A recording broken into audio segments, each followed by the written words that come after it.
the leader in talk radio on the Internet, right here on K98Talk.com.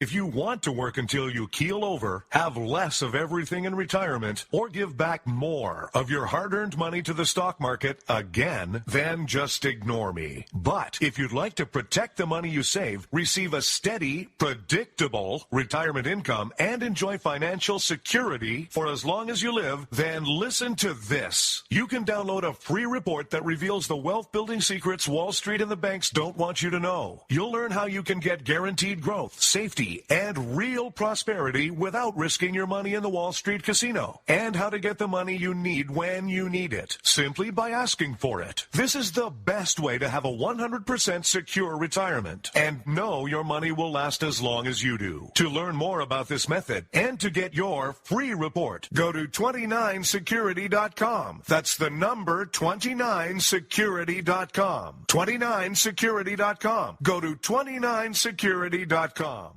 In these uncertain economic times, you've got to do whatever you can to save money. One of our biggest expenses can be our cars, especially when unexpected repair bills hit. Not anymore. If you own a vehicle with less than 130,000 miles, is less than 12 years old, has a warranty about to expire, or even no warranty at all, you could stop paying for car repairs. Roadside assistance, towing, and rental coverage are all included. Don't wait for the next repair. Make one free call right now to see if you qualify. If your vehicle is less than 12 years old, has less than 130,000 miles, even if it's out of warranty, paying for car repairs can become a thing of the past. Call us right now and get your car protected before your next repair bill hits. Get protection and no more repair bills. Call 800-696-1030. Again, 800-696-1030. That's 800-696-1030. 800-696-1030.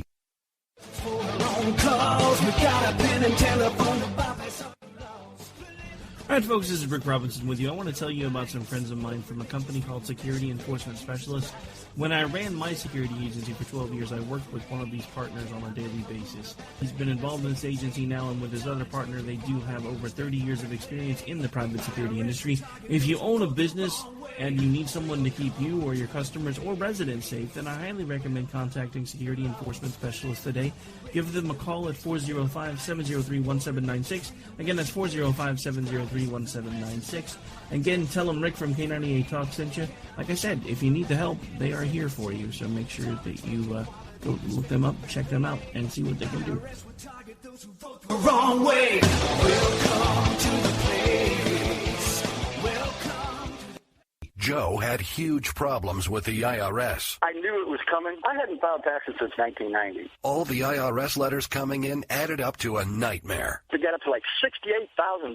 My heart started beating fast. It's like, there's no way, man. I mean, I ain't going to be able to do this. Then they stopped his paycheck. So that's when I started making phone calls and found U.S. Tax Shield. U.S. Tax Shield went to work immediately. They just took the bull by the horns. What blew my mind is he called the IRS right then and there. So why is U.S. Tax Shield A+ rated with the Better Business Bureau? Joe knows. They saved me a ridiculous amount of money. If you owe more than $10,000 to the IRS or state, choose the company Joe chose, U.S. Tax Shield. It was the best decision I made. U.S. Tax Shield is the way to go. Life is good. Thank you, Lord.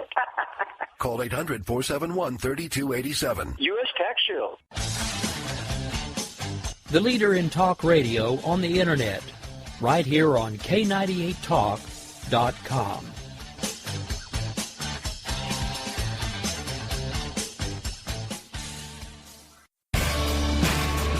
My name is Jessie. I'm a United States Special Forces widow. This gives me a unique perspective on the world around us. If you're willing to listen, I'll tell you how I see it, and I won't pull any punches. This is my POV, which stands for Point of View.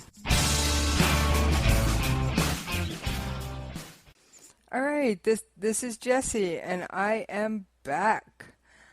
This segment, this podcast, is about terrorism. The who, the what, the where, the why. Now, other than just all the background stuff, I've got a special guest today, Tim Sumner. He's a United States Army veteran, among other things. I'm going to let him introduce himself and explain all his credentials because it's much easier for people to introduce themselves. How you doing today, Jesse. Tim? I'm very good, thanks.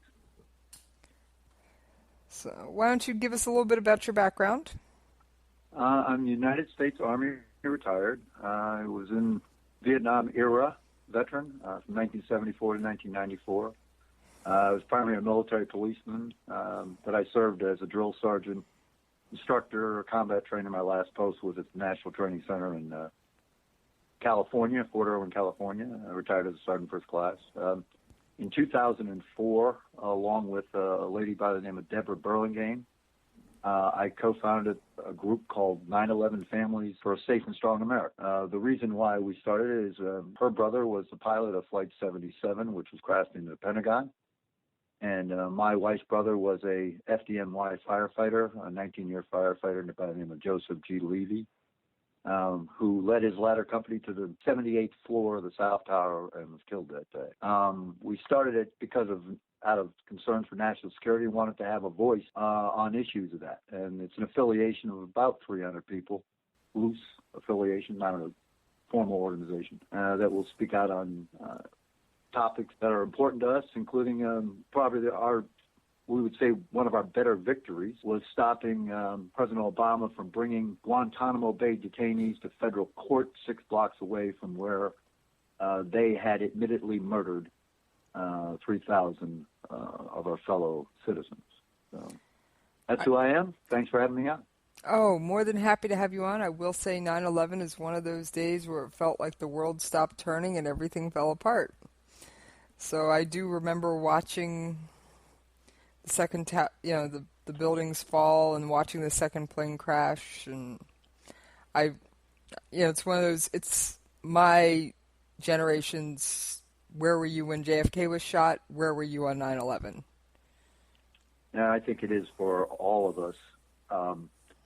I think we can remember that moment in time, and it was a turning point in American history.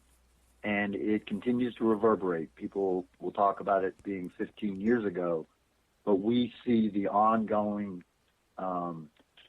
effects of that attack. And I think the largest one was from the enemy's point of view.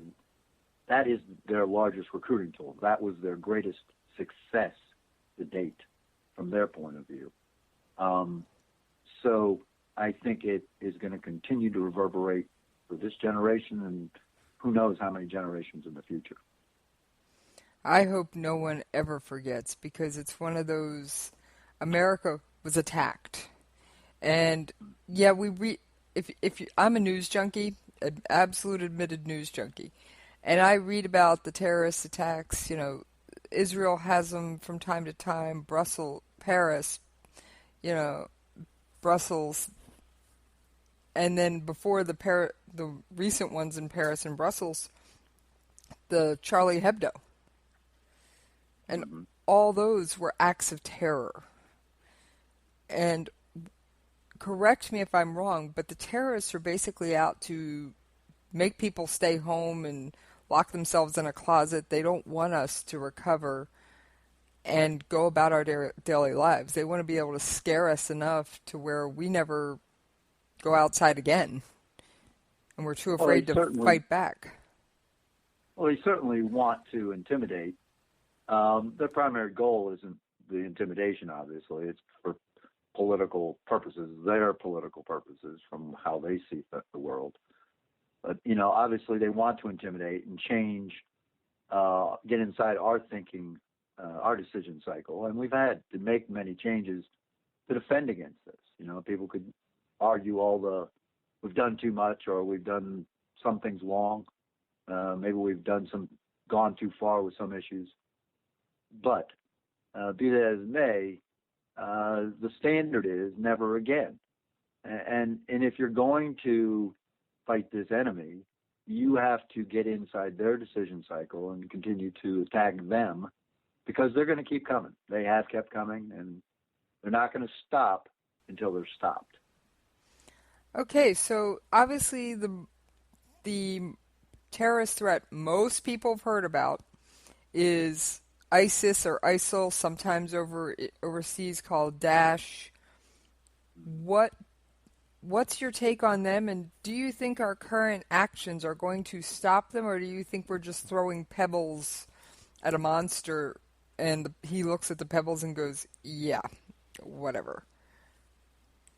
Well, I think that they've replaced Al-Qaeda as the number one threat worldwide, and we've seen it metastasize not just in Iraq and Syria, but they're also heavily involved in eastern Libya. They've sent fighters to Somalia. They have contacts with groups in Boko Haram in Nigeria. They also have forces in Afghanistan, actually in conflict with the Taliban, trying to take up space from them. So yeah, they have certainly become the premier terrorist organization out there. And I think a lot of it was what they learned of how to fight us. But pretty much what it was is we left the battle space open for them by walking away from Iraq, by not aggressively going at it. Obama, it's long been reported that Obama had been starting to get briefed on the rise of ISIS as early as 2011, and him sitting back and not taking any action to go after him because he just pulled out, because he wanted to pull out at the end of that year from Iraq.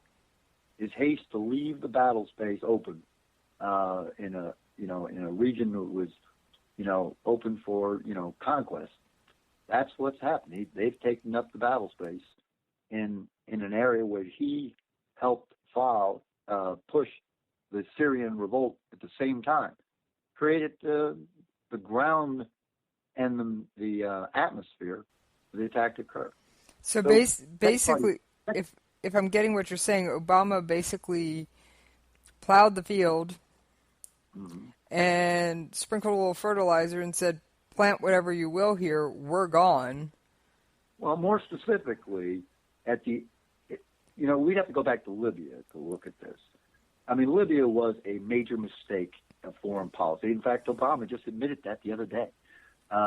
He said as much during an interview, I believe it was on ABC, and he said, that they didn't have any follow-up plan. Well, he had a ridiculous plan in the first place. I mean, to look at Gaddafi seriously at the time, he posed no threat to the United States. What was our national security interest in there? When open sources throughout that Libyan revolt in Europe, widely talked about, were the primary leadership of the Libyan rebellion, were folks from the Libyan Islamic Fighting Group, former Gitmo detainee, the guy that led the Battle of Sirte, the final battle that took out Gaddafi, was a guy that had served in Al-Qaeda in Iraq. Okay, the top leadership of that. And in Benghazi at the time, who was the leader of the primary Ansar al-Sharia, was a guy who was a known Al-Qaeda guy. These folks, this is who Obama fought under the name of freedom fighter. So at the end of that conquest by the Libyan fighting group, what the freedom fighters that had come from that's what their name is, I wouldn't call them that, so-called freedom fighters that came there to throw Gaddafi over, what did they do? They just moved on to the next jihad. They moved to Syria because Turkey and Erdogan, President Erdogan, and President Assad in Syria were squabbling. So what they did is they put a jihad, Turkey did. That's where they went through Turkish ports to start that fight there. So that was one front against Assad. Meanwhile, out there in Mosul, in northern Iraq, and eastern Syria, the remains of Al-Qaeda Iraq formed together another group, an Islamist group called ISIS or ISIL, right? Because everybody's paying attention to what was happening in western Syria. So basically, Obama, he supported another Islamist takeover of a nation. Now you can see that they control half the country of Libya, okay? And That's Al-Qaeda under just a different name, Ansar al-Sharia. And in Iraq, you have a bunch of, in Syria, you have al-Nusra and a whole alphabet of jihadist groups. The Free Syrian Army was never been a serious effort. So you have those fighting directly with Assad, and in what's taken over eastern Syria and northern Iraq has been ISIS. So the problem has been that Obama started a fight in two countries, and what do we end up with? What will happen if Assad falls is you'll end up with an Islamist nation just as bad as the wilds of Pakistan and just as bad as eastern Libya. You'll end up with another Al-Qaeda-like Islamist organization in charge of nations. All right, so you've mentioned that Obama has recently come out and said that, not planning for the day after in Libya was a mistake. I believe, correct me if I'm wrong, so did Hillary Clinton. I believe she recently admitted that as well. And if I can find the audio, I'll insert it into the interview. Mm-hmm. But I believe they both did. So you're absolutely correct. And what they've done is basically admit what they said is, take this back to what was one of the main complaints about our 2003 invasion of Iraq was we didn't have a plan afterwards. And it took 4 years before the surge came around, and we finally put enough forces in and took down the Al-Qaeda and, forces there, and had to, engender the support of the Sunni Muslims there in what was known as the uprising, the awakening, and they finally took 4 years to do that. Well, that was a big complaint about that war, that it took 4 years to get a plan together to take out those forces. Well, Obama, what he did is basically he took out a regime, just like we took out Saddam Hussein, didn't follow up with any serious forces in order to stabilize the country, and never made an effort to stabilize that country. So he left it to the Islamists to take over. I mean, if you want apples and oranges, I think we did a lot better job ultimately in Iraq initially through the surge than Obama did. He had zero plan. At least President Bush stayed the course, right, to try to give that country an opportunity. And what did Obama do at the end of it all when he had an opportunity to leave some forces there to fight counterterrorism? No, we're just going to leave 100 Marines at our embassy to guard our embassy. We're pulling everybody else out. No plan. He never had a plan. And he has no plan for Syria now. This is not a serious fight. All right. Since we're discussing Libya and Syria, what did you think when you woke up and found out about Benghazi? What was your immediate reaction, especially when it was like, oh, this was caused by a video? All along we were watching it. There's a man named John Rosenthal, somebody you might want to look up, and I'll send you some additional information on it. But John Rosenthal is a European-based reporter, and all along he was reporting on this. And let me back up. 2 months before the Benghazi attack, Congress issued a report about terrorism activities that had been happening there, ongoing, okay? And it was about the threats. And some of the same players that they identified in that report were involved in the Benghazi attack. But moving forward, after the fact, this guy, John Rosenthal, wrote this great book, and that's I'm scanning forward here to get this title here for you. Okay, it's called The Jihadist Plot, The Untold Story of Al-Qaeda and the Libyan Rebellion, and John Rosenthal. It's Rosenthal. It's you can get it on Kindle, you can buy it anywhere. It's just a short book, 99 pages, including links to video, news reports that were happening all throughout the Libyan rebellion of these guys, the leaders of the rebels, so-called rebels, right, going on European media talking about their connection to terrorism, and who they were, and it was widely known in Europe that these folks, who these people were. So you could see all these people there, the players in place. Benghazi was a little outpost in the middle of, for lack of a better term, Indian country, or Al-Qaeda country. And what you talked about, I said I wasn't surprised at all that we were attacked there. You could see the jihadists that had taken over the eastern part of that. These were folks from the previously terror-identified Libya and Islamic fighting group, Al-Qaeda, and folks that had fought us in Iraq, under Al-Qaeda in Iraq. So am I surprised? No, they had no further use for us. We were in the middle of their country. We're spying on them. Obviously, that's what the CIA was there to do. So to attack our embassy and then to go after our annex I wasn't surprised at all. And I can't believe the look at the Post report of this thing and pulling out the security of that. These folks, like Hillary Clinton and President Obama, in a perfect world, right, would have been impeached from office, but they weren't. The media just, went around. He said, she said, and 4 people were dead.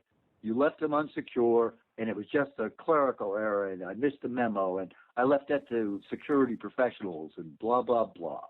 The week before, the day before, September 11, 2012, President Obama issued a statement, a White House press statement, that said that all that week they had been working on security plans for threats across the world. Okay, but on September 11, 2012, there was no fast reaction force in position to quickly get there. There was no air cover armed and ready in our airports, in our airfields in Italy, Livorno, Italy. The carrier fleet there was a carrier there in the Eastern Mediterranean, wasn't in position to closely provide it. And the drones that were overhead weren't even armed. That was negligence. And I call it negligent homicide. That's what happened to those 4 people, because we left them out on an island, and not just those 4 people, 8 others were critically wounded. Most folks don't even realize that we were evacuated to Germany. Several of them are still suffering from those injuries. I call it negligent homicide. I have to say I agree with you. I am no Obama Hillary Clinton supporter. I've said that many times. I will say that when the reports came out and they tried to blame this on a YouTube video no one had ever heard of, my first reaction was, I can't say what it was on air, but yeah. Yep, I agree. I mean, but there was in fact a YouTube video. But back up for a second what it was. And I've had this debate with a couple of people on Twitter, including Lee Stranahan, which is a real good guy. He actually reports for Breitbart News. But he wants to say, well, the video did have something to do with it. And John Rosenthal, who I mentioned before, also says the video had something to do with it. But yes, it was primarily used to pump up the crowd numbers. If you look at when they actually announced the protest at the Cairo embassy, they announced it on August 28th, it was to get released the blind sheik. In other words, Abdul al-Rahman, the guy who was prosecuted, is currently doing life sentence for the first attack upon the World Trade Center and the landmark bombing plots that my friend Andrew McCarthy prosecuted those guys. That was what the primary purpose of was. They weren't just getting, a big reaction. Meanwhile, if you had gone and looked at YouTube at that time, you could have found scores of similar type of, Islamist, mocking the Prophet, etc., on YouTube. They just happened to settle on that one, okay? And they made a big deal. On the night before the attack in Benghazi, they actually put it up there online to fire up the faithful. They actually, 3 days before September 11, 2012, in Cairo, they talked about it in the press, right, to fire up the size of the crowd. And if you go look at the videos of the protest at the Cairo embassy that day, and you looked, that were locked down. They were climbing the walls. They actually tore down the American flag off the flagpole on the roof over there. The Marines actually had thrown stun grenades at these guys to get them to get off the roof. There was thousands of rampant, crazy jihadist, Islamist nut jobs in the street, okay? And meanwhile, we're not even worried about that, apparently. Obama was just another protest, no big deal. Morsi came out and publicly said he wasn't going to do anything. That was the then president of Egypt after they had deposed Mubarak with Obama's help. But, so he said he wasn't going to do anything about it. There was a freedom to protest. But we also hadn't done anything to prepare. Had that embassy been taken over by those jihadists, it would have taken a long time to get sufficient forces there to take it back. That's the other part of this. We knew Cairo was coming, but we weren't even in a position to protect Cairo embassy, let alone forces that could have been used had they been in proper position and been ready to reinforce Benghazi. Yeah, it's more than negligence. It was negligence upon both Hillary Clinton and President Obama. And that was also her embassy as the Secretary of State.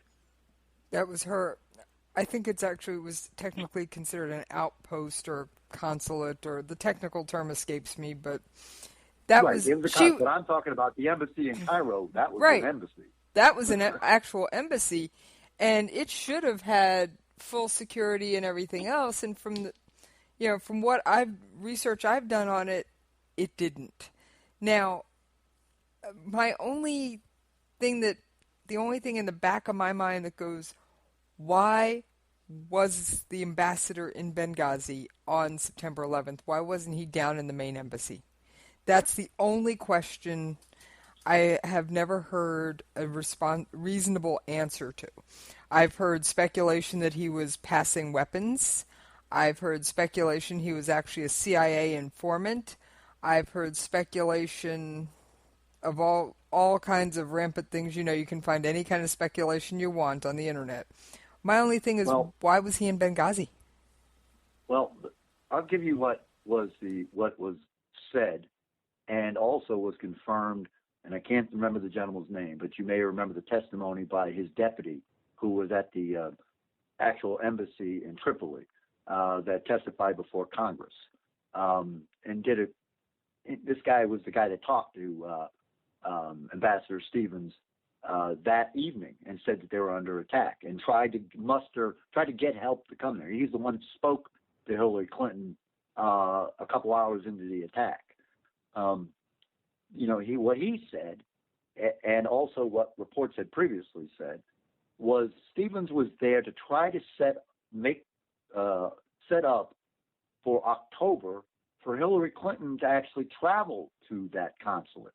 They were going to try to reopen it and try to open up, negotiations with these folks that had taken over Eastern Libya to try to bring together, some form of government in Libya.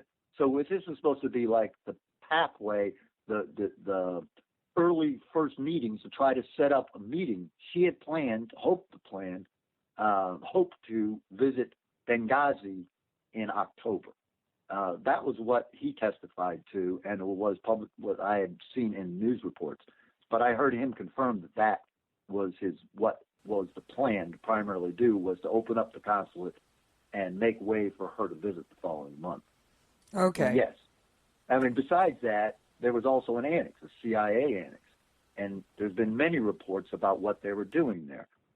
Early on, a New York Times report said was they were there monitoring the weapons that were being taken out of the country that were going to Syria.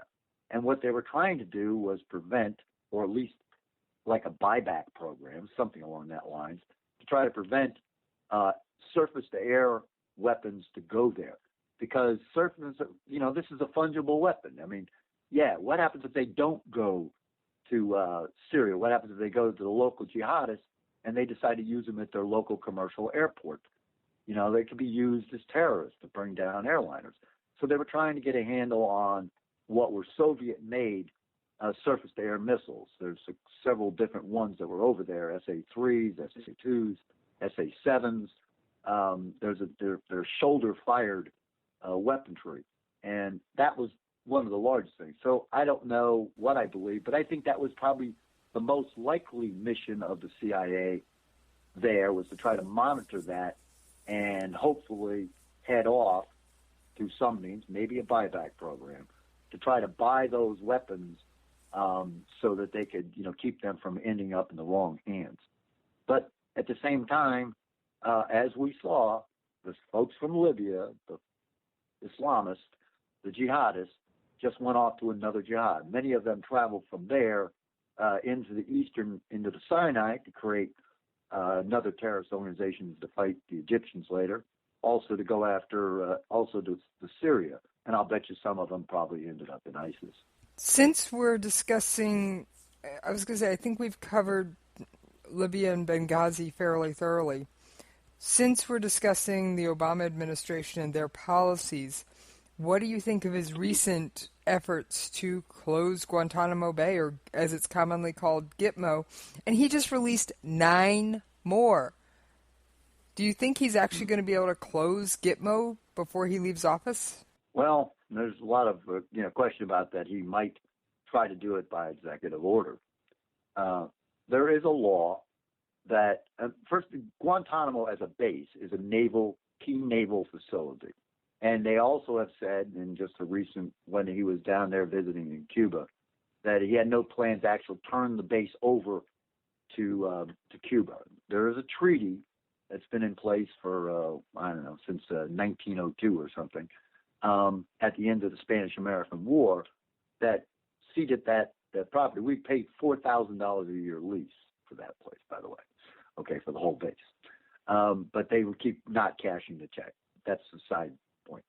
But the point is, they've said they're not going to close the actual naval base because it is a key naval base in the Caribbean Sea. I was going to say, it's a key naval base. My understanding is because countries like Russia and China frequently have their submarines and their warships off in those waters, and especially the Russians, they're more friendly with Cuba than we are by a mile. They'll come there and they'll resupply, and it's a way for us to be able to gather intelligence and other vital information. Yeah, I don't know that there's a lot about the mission of Guantanamo Naval Base out there, but it serves as a communications hub. That's often a cover name for intelligence gathering place too. And it's not primarily a refueling center for our ships there. They don't typically refuel there. But it is primarily a communications center, and for small craft and some of they can actually refuel there. But that's its primary purpose as a naval base, a key facility. And it's along the lines of both the entrances to the Caribbean. It's also along the same lines that are drug interdiction. The Coast Guard has a sizable presence there also. So it's not just, that's its naval, homeland security kind of mission that goes on. As a center, he's talking about closing the detention center per se. And, will he try? I think obviously he wants to empty it of all detainees that he cannot prosecute. I mean, initially the plan was, and if you go back to 2009, there was a report that the military commissions planned to prosecute by military commission 55 of the remaining detainees there. And there was also, when Obama's Joint Task Force did their review, they whittled the number down to 45, but they also identified 45 more that were in their words, too dangerous to release. Well, that adds up to 90. They're already currently down below 90 detainees. They have actually released high-risk detainees. They just kind of changed the name. It's basically forced the people to do another review. Same people that last year and the year before they called high risk and too dangerous to release, they're now saying, they're not too dangerous to release. We have adequate security precautions in place. We have agreements with all these countries. Well, it's baloney because we've seen the recidivism rate, and it's as high as 30% of all the detainees that have been released under the Bush administration and this administration be released. So he's going to try to whittle that number down to 40 or 50 detainees, and then he hopes that Congress will change the law which would prohibit them from bringing them to the United States. And the law specifically says no federal monies, and that means none, from any branch, can be used to transport them to the United States or to make facilities in the United States appropriate for housing detainees. So the law prohibits it. So by law, he can't use any money. So what's he going to do? Get contributions? Do a GoFundMe? Or is he going to have, the UN put up the money? No federal money to be used? But who knows? But I put nothing past this man. Right. I could see a GoFundMe. Please let me bring the detainees to the United States fund me, That's how ridiculous it is. He could be that desperate. You're right. But I hate to mock the guy too much. I mean, I dislike most of his policies and over that. But at the end of the day, he's the President of the United States. But I have to, sadly, you hope that this guy would turn out better. But he has become the worst nightmare for national defense in my lifetime. And I'm more than six decades old. All right. I'm going to ask you just to hang on to your thoughts right there. We're going to go to a commercial break. In these uncertain economic times, you've got to do whatever you can to save money. One of our biggest expenses can be our cars, especially when unexpected repair bills hit. Not anymore. If you own a vehicle with less than 130,000 miles, is less than 12 years old, has a warranty about to expire, or even no warranty at all, you could stop paying for car repairs. Roadside assistance, towing, and rental coverage are all included. Don't wait for the next repair. Make one free call right now to see if you qualify. If your vehicle is less than 12 years old, has less than 130,000 miles, even if it's out of warranty, paying for car repairs can become a thing of the past. Call us right now and get your car protected before your next repair bill hits. Get protection and no more repair bills. Call 800-696-1030. Again, 800-696-1030. That's 800-696-1030. 800-696-1030.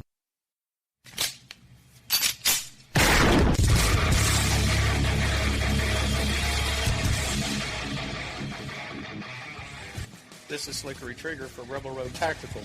With proper care and feeding, your pistol will be ready when you need it. There to save your life. Shouldn't your gear be that good? Whether you need a holster for comfortable everyday carry or a tough-as-nails holster for your next training course, Rebel Road Tactical has what you need. Check us out on the web at rebelroadtactical.com.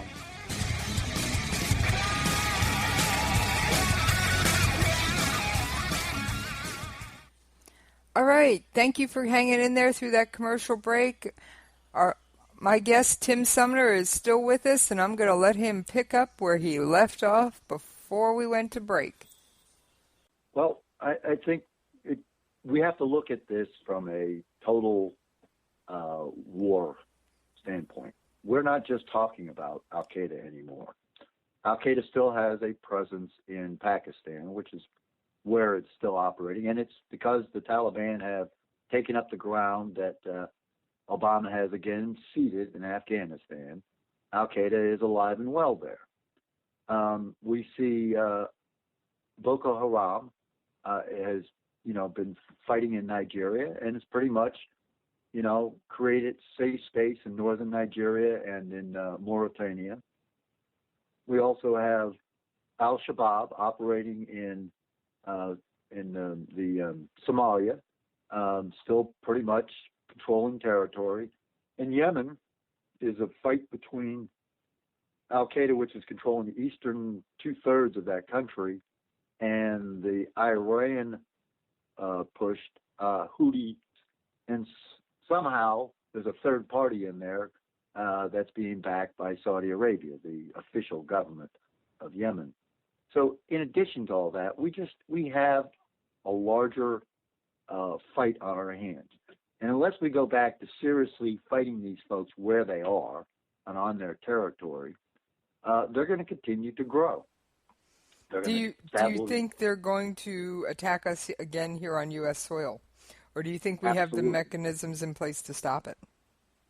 I think they will keep trying. They'll keep gaming the system.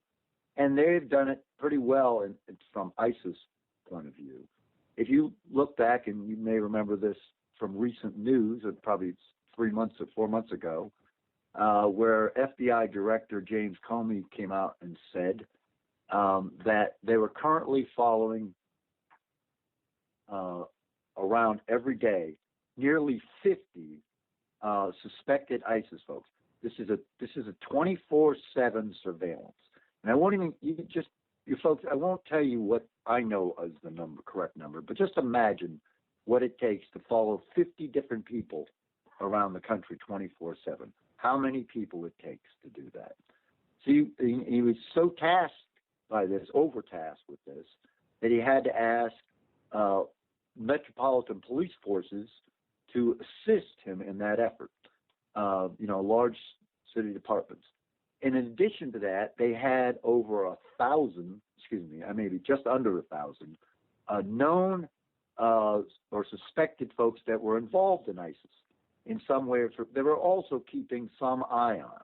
They had nearly 1,000 open investigations, and they had them in every state in the country. So they've been successful in, promoting the jihad online. So let me go back to the original thing. One thing is we need to shut down the internet for ISIS in every way, shape, and form. One of the things that terrorists must do is they have to communicate. And if they can push out their propaganda and radicalize people here, that's step one. We have to do that. All right. I'll go back. Now, hang on. Let me ask you to hang on that thought for 1 second. How can we shut down the internet and restrict it to ISIS without impinging on our own citizens' right to free speech and free association? No argument there. I'm not saying shut down Twitter or shut down Facebook, but every time they show up on the internet, knock them off of it. Okay? We have ways to jam them, to put viruses in their computers, to go after them. Wherever we see them, we should use all our technological ability to shut them down, to keep them from communicating. I was going to say it's a little off track, but if anybody doesn't think a virus can do harm, Google the Stuxnet virus and what it did to the Iranian centrifuges. Yep. So, now what else, other than trying to knock ISIS offline, what else, what other tactics? I mean, trying to keep 24/7 surveillance on people is a huge manpower undertaking, and it's not something that can be sustained forever. That's right, and it's only going to get larger. So what do we get to the point at some point in this country? Say this was instead of 50 we're falling around 500, and instead of 1,000 we have 10,000 open investigations. At what point is terrorist communications? What point do you start closing down these networks and start arresting these people? One of the things that's been offered and put up in Congress and people scoffed at was taking away the citizenship of people that actually commit terrorists on behalf of a foreign country, such as ISIS or a foreign terrorist organization, such as Al-Qaeda. I personally am all for it can be proven, not suspected, but proven that you aligned yourself with a terrorist group and you are plotting a terrorist act or you've carried out a terrorist act. Right. I believe certain countries in the EU have already instituted it. You lose your citizenship. Therefore, you would lose your constitutional rights. Right. There's different levels of people there. You've got different types of jihadists. You've got the folks that came here.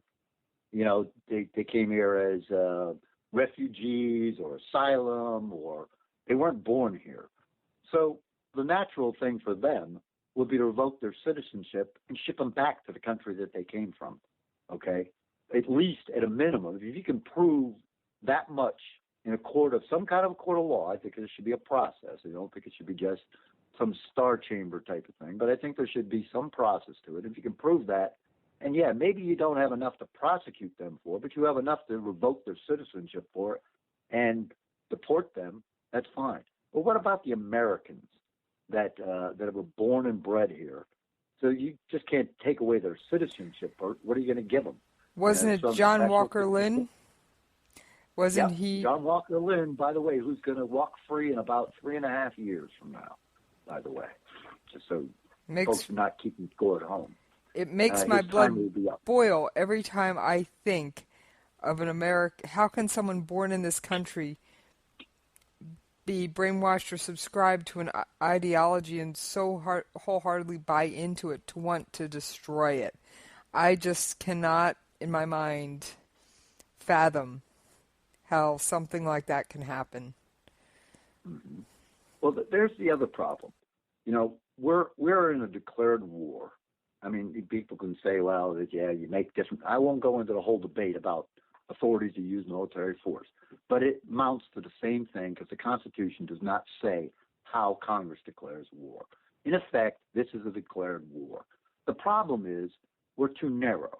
Congress should take up, revisit the authority to use military force, but instead of it just piecemeal, okay, let's make it ISIS this week, and then 2 years from now we'll do Boko Haram, and then we'll finally get around to Al-Shabaab, and then we'll go after Ansar al-Sharia, blah, blah, blah. How about we change the authority to use military force to any and all terrorist organizations that, you know, that are plotting to, that are fighting anywhere in the world, right, to commit acts of Islamic supremacy, you know, to further, you know, terrorist organizations trying to promote Islamic supremacy.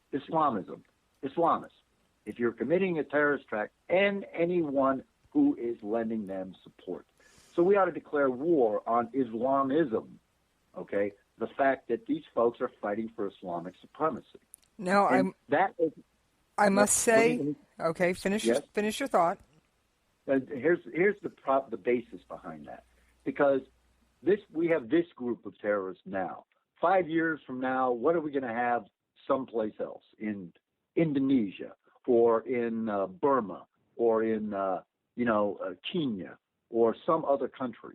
We're always going to be going along and starting another authority to use military force. I think the president, regardless of who the president is at the time, should have the authority. Congress can turn on and off the funding for that to control, you know, some president going, you know, crazy without their authority, invading things, but to take the necessary actions against any designated terrorist organization. In other words, we should at least designate that terrorist organization, you know, in like the State Department, like we have with ISIS, like we have with Boko Haram, like we have with Al-Shabaab, etc.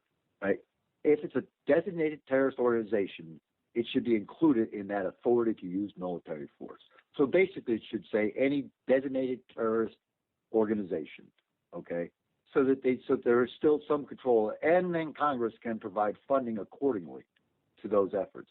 Still shouldn't be, you know, a president, imperial type presidency. There should be some continued, Congress should do its job, you know, and turn the funding on and off as necessary to control the president. So that's basically that's step 2 is what I believe ought to happen. Well, step 1 would be actually getting Congress to do its job. But now, back to the other point, I must say that I have my opinion on religion. Right. Believe in anything you want. I'm fine with any religion that's not trying to kill me for my beliefs, and I'm not going to try and kill you for yours. Not all Muslims are terrorists. Right. So I didn't say a war on Islam. I said on Islamism, Islamic supremacy, and any terrorist-designated Islamist extremists. It still would have to be a terror-designated organization to come within the authorization. In other words, in the language of the authorization to use military force or declaration of war, if you want to call it that, right? It should be a terror-designated organization. In other words, the State Department has to have made a determination. The finding has to be there. You have some oversight by Congress that way, you know, as far as that's concerned. You know, they still can say, you know, they still can question and see the intelligence behind why you've terror designated somebody, you know. And whenever they publicly issue that as a record, whenever you get a terrorist designation, they actually post it There's a online. listing on the State Department's website. I will put the link up with this podcast for anyone who wants to see the current list of designated terrorist entities. There is an actual official list on the State Department website. This is not a secret list. Now, what do you think about things like FISA warrants and mass collecting of cell phone records in the attempt to combat terrorism, where supposedly the United States was sweeping up all cell phone communications for X number of years? Well, before I answer that, can I give you the third part of my master plan for what it's worth? Of course you can. I think we ought to do about terrorism. Of course you can. We need, I think, to take a serious look at going after them wherever they are. And, it shouldn't be big invasions, but we cannot leave this to somebody else. We can't sit there and say, okay, Turkey, close the border. Okay, Saudi Arabia, we need a few jets to attack ISIS. You lend us some help here, right? Our relationship with those countries and their reasons for being involved in, like, going after ISIS whenever they feel like it or supporting whatever local jihadist organization are not the same as the U.S. interests. The United States should look at striking these folks wherever they are. And I know it's been a lot of talk about Ted Cruz said carpet bombing, and I think Trump said, go after their families. Well, here's basically the way I look at it. I didn't ask the terrorists to bring their families out on the battlefield. If that's where they want to take them, that's their problem. We didn't worry about this stuff in Germany and Japan when we fought there, okay? I mean, if, that's where they were fighting us, that's where they were conducting the war from, we went after them where they were. No, I don't think we should target their families and their kids.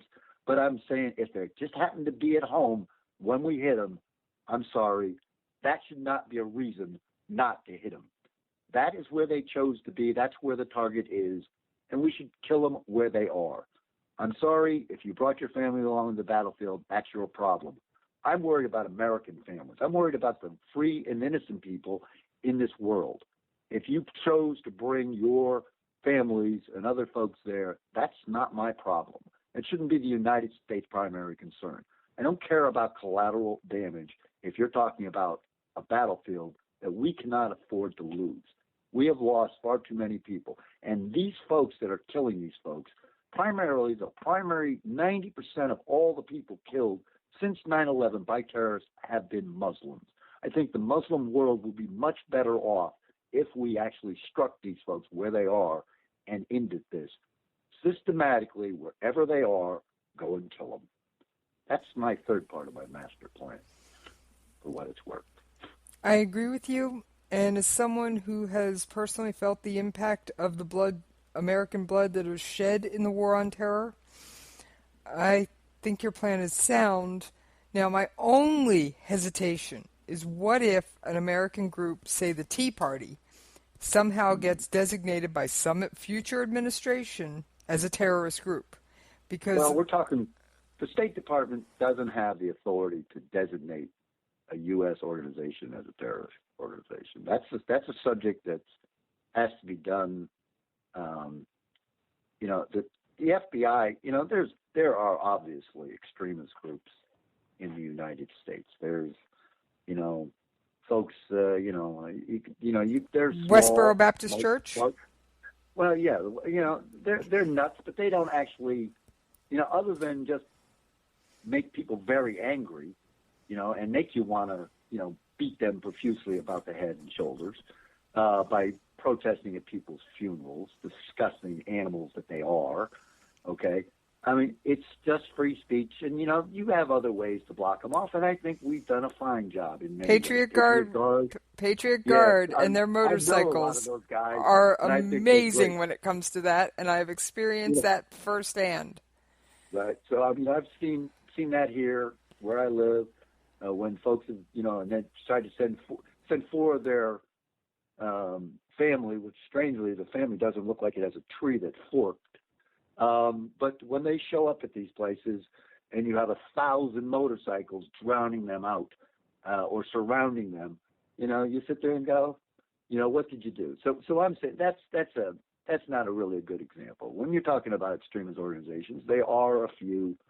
You'll see some one-off crazy members of a Ku Klux Klan or some extremist organization that will use violence, right? There's a difference between people that protest in this country. Yeah, and I agree. And I think politically, I don't want to see, I actually have some family that is, I would say, on the far opposite side of the political spectrum than I am, that, one of them got arrested the other day in Washington, D.C. at this Democracy Spring event. I won't say who, but point is, I think that person's right to protest just as well as even the Westboro Baptists. I mean, they have a right to protest, and I'm not looking for any of that. As long as you're talking nonviolent action groups, I don't think we're ever going to see that, nor should we. And yeah, we should have good insight by Congress, oversight of these investigations, and anybody that gets designated should be that. So, it's part of that goes back to, there was lots of crazy talk about FEMA camps and they're going to be used to, and all that. That's been going around for the last 40 years of my life. I've been hearing about that kind of thing. And it hasn't come to pass. And I don't think it's going to come to pass. Ultimately, it still takes due diligence by our country to respect the First Amendment rights of even the folks with which we disagree. And it's just as important by defending their rights, bad as they are, at times, some of the craziness, it's still important because you're defending your own rights at the same time. So, I agree with you. I would worry about that, but I think, the State Department doesn't have any authority to designate a U.S.-located U.S. citizens as a terrorist organization. But we need to keep good oversight so that doesn't happen, and we have judiciary committees and other folks that oversight the FBI and the Justice Department. But that assumes Congress is actually doing its job, which many people would say they're not. Now, I know I know a lot of Congress's job is behind the scenes, but sometimes I wonder if they actually, they pat, certain pieces of legislation, got to get the marbles out of my mouth tonight, most notably the Affordable Care Act, a.k.a. Obamacare. Nobody knew what was in the bill when they passed it. Nobody had time to read it. The public didn't have time to vet it. And so if congressmen and women aren't reading bills, are they really doing their job?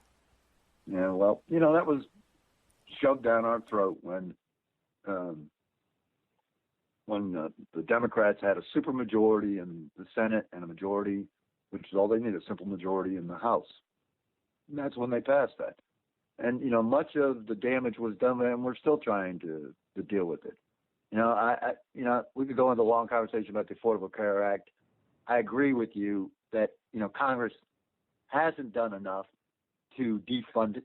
And I think, the problem is going to be ultimately, hopefully, when, somebody other than a Democrat becomes president next year, that Congress begins to find out how to deal with this, because it's going to need to be changed in such a way that, it opens up the system and the free market system in order to make this really affordable for every American. It's possible, but, at the end of the day, doing stupid things like giving free health care to legal immigrants and, welfare benefits and all that is bankrupting our country over and above all this stuff. But that's kind of a sidebar to the question, but you're right. But let me go back to you answering the second part of the question that I didn't answer. You asked me about the NSA and right, metadata and that type of thing, exactly. And the invasion upon privacy about Americans here. I have mixed emotions about that. Let me give you a part of that, why I do. One of the things that was talked about not long after 9/11 was the communications of terrorists with folks abroad. And the FISA law, when it was brought into place, and you have to go back a good ways in history on this, was primarily as a result of the Church Commission, which was in 1976. People don't even remember the Church Commission for most benefit. But it talked about, abuse of authority by the FBI, and it was there.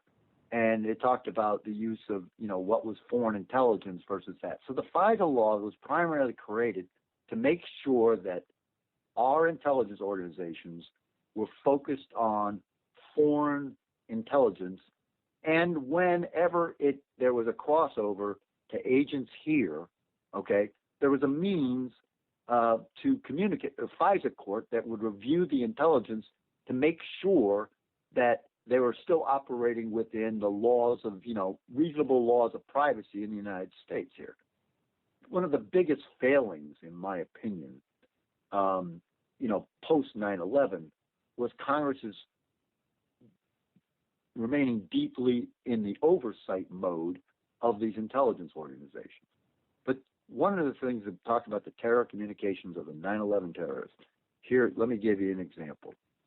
In May of 2000, a guy named Al-Mindar, who would later become a muscle hijacker on Flight 77, was living in an apartment in San Diego in his own name. Okay, he was living there with a guy named Al-Hamzi. Okay, Al-Hamzi, he was also there. Now, most folks may not know that these guys were initially identified in December of 1999 in a meeting in Malaysia of Al-Qaeda bigwigs, and they were followed around.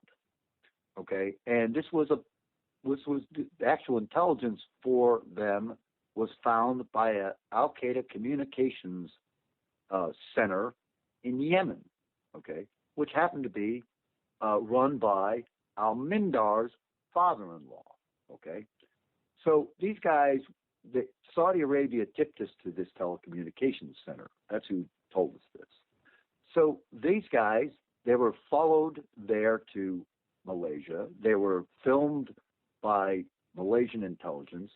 Their passports were photocopied surreptitiously, okay, which showed that they had a U.S. visa, an open-ended U.S. visa for Al-Mindar and Al-Hamzi.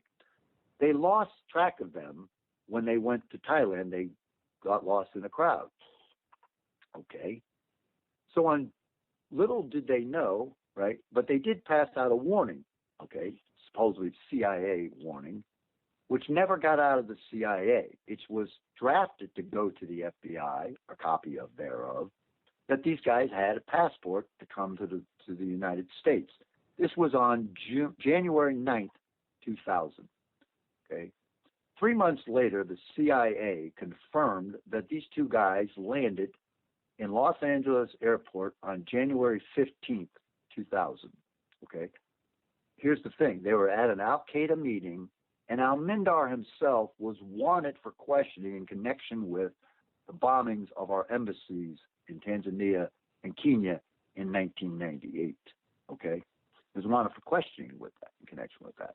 So this guy had already caused the U.S. problems, and nobody bothered to pick up the phone and tell the FBI, "Hey, this guy's on U.S. soil." That's the problem. But see, who picked up? Let's go back to May 2000. Al-Mindar made 9 phone calls to that same Al-Qaeda communication center in Yemen, his father-in-law's place, because his wife had just had a baby, and he was calling there to talk to his wife and his family, blah, blah, blah. He made 9 phone calls from what was not an unlisted number, but a listed number in the San Diego phone book under his name from that house. And he made them to this Al-Qaeda safe house, okay? In 2003, FBI Director Mueller testified before Congress and said, yes, the NSA identified that there was calls coming to that safe house from the United States. And he didn't limit it to just that number. But he said the reason why they weren't followed up was, and I'm quoting John Mueller here, FBI Director John Mueller, was because of a concern for the privacy of U.S. persons. See, they believed that without checking, nobody went and checked from the NSA the phone book to check the number and to pick up the phone and call the FBI and say, by the way, we had these 9 phone calls to this communications from this FBI. You may want to check it out. By the way, the guy's name happens to be Almindar. Does that ring a bell with you? Okay, they never did that because of this concern of privacy. This is a FISA court thing. This is this abundance of caution about U.S. persons. Well, I'd like to know if you're communicating with Al-Qaeda from here, even by accident, if you happen to call a hotel, then you're going to go spend a week in Jordan, okay? And you pick up the phone and you call a hotel listing in Jordan, right, to make a reservation, and you're doing this innocently, say for instance, right? And it happens to be an Al-Qaeda hotel. You don't know that, but I still want someone to check that person out. Oh, that was an innocent one, fine, that's good. But if you're communicating with known Al-Qaeda, I think somebody ought to at least check you out. So that's a long way to preface my answer about FISA and about the NSA communications. I think that they did overreach in collecting up the mass metadata, all the communications out there. But by the way, it was only about 20% of them because they didn't have all these ones from all these other phone companies. I think it was a large, an overreach of collecting that data. But I do think that the USA Freedom Act that was passed last year was a good drop-back point that still allows that data to be queried when you have some probable cause, okay, to question it, like you have a national security investigation, and some oversight by the FISA courts to make sure that when they do query it, that they have to report back the results periodically, whether it's 7 days or 30 days or whatever, while you continue that investigation, to continue to have that authority to query that data. So I think you have to have a means to check those communications. That's just the ones that are going through these metadata type things. But there's also all these other big ball of communications. The NSA actually collects, I don't even know what the zillion, trillion, megatrillion, whatever it is, number of terabits of data every day that they actually put communications algorithms against to look for specific tendencies, that are out there. They do that all the time because it is absolutely legal in everybody's mind in every place here that if you're just collecting data on foreign intelligence, then you can collect all you want. The only time that they should have to go to the FISA court is when you find a communication that happens to be like from San Diego, 9 calls to some ISIS safe house, Amman, Jordan right now, and they're communicating. I still want them to have some means to go check that out. I don't know that the other person at the other end is a U.S. person, a U.S. citizen, a person here on a visa, or a terrorist that came here to actually conduct the plot. But I still want the FBI, and I think every American wants the FBI to have a means to be able to check that out. So I think we can get there, and we should get there. We shouldn't automatically stop the FBI just because it's somebody here communicating with them. I think we ought to find out, why did you call an Al-Qaeda safe house in Jordan? I want somebody to check you out. If it turns out that it was an innocent thing, fine. But I still want them to open up an initial investigation and have a means to do it secretly while they do it, so they don't give away that there's an Al-Qaeda safe house that we're monitoring out in Jordan. It turns out this person is innocent. I want that kind of thing reported to the oversight committees, the intelligence committees in the House and Senate, to make sure they know this is what was done and this is how it was ended, right? Because we determined that they were okay, but we're still, we have these other ones going that we're doing this through the courts. I want someone monitoring. I want Congress to do its job on oversight. So I think we very much need to monitor the enemy communications, and we need to have another means to make sure that the privacy of Americans and, their rights, their lawful rights, their legal constitutional rights are protected. But I think we're almost there. We need to continue to be vigilant about it. We need to, anything else, tell Congress to do its job in this oversight act.